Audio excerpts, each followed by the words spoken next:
This was the planning document that really brought HAARP into being, and the absolute requirement ran from 1 gigawatt, which is 1 billion watts, all the way up to 10 billion watts of effective radiated power with a desired level of 100 billion watts. At its biggest size suggested, if you beamed it for an hour and a half, that would equal the energy in a hydrogen bomb. Imagine the Earth's atmosphere, also known as the ionosphere, as a thick soap bubble. It is a membrane, a natural electrically charged shield around the Earth, protecting all life from deadly solar radiation. I don't think we should do anything to damage it. Without the ionosphere, I'd be fried, you'd be fried. All life on Earth would be fried. In 1912, Nikola Tesla, a visionary genius, saw ways to tame the sky, to make the atmosphere glow. He developed alternating current, high-frequency radio technology, and free energy. He experimented with both high and low frequencies and electromagnetic waves. He envisioned altering the weather and creating shields around the Earth to protect us from missiles, and he claimed he knew how to split the Earth in two.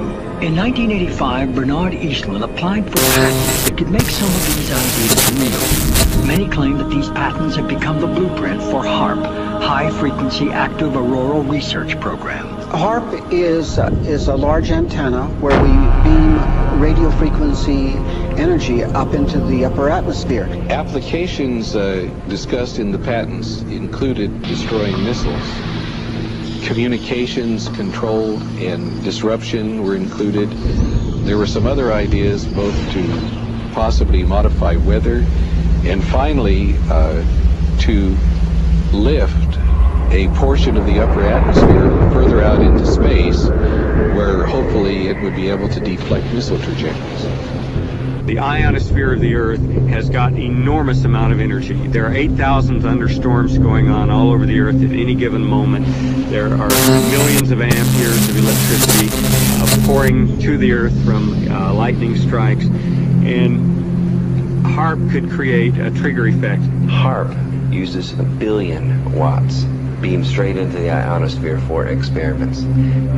While we feel that HAARP is a unique facility, it's not the only one like it in the world. HAARP has some capabilities that we feel are better than some of the others. You can change the frequencies. You can shift the beam so that you can move it from one part of the ionosphere to another, and it has quite a bit more power than some of the other facilities throughout the world that are doing the same kinds of research. HAARP can create some of the effects that the sun creates that are similar to the aurora borealis.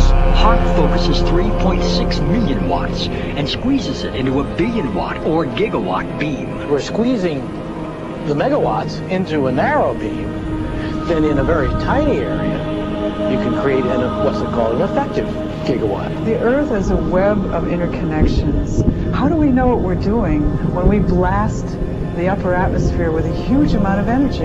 In certain applications, the military acknowledges that it can literally lift the ionosphere, and what they say is it's not a problem, yet when you lift the ionosphere up, the lower atmosphere rushes in and fills that void, which changes localized weather patterns. As they acknowledge in their papers when they say, we don't know what'll happen when we push it to the next level of effects.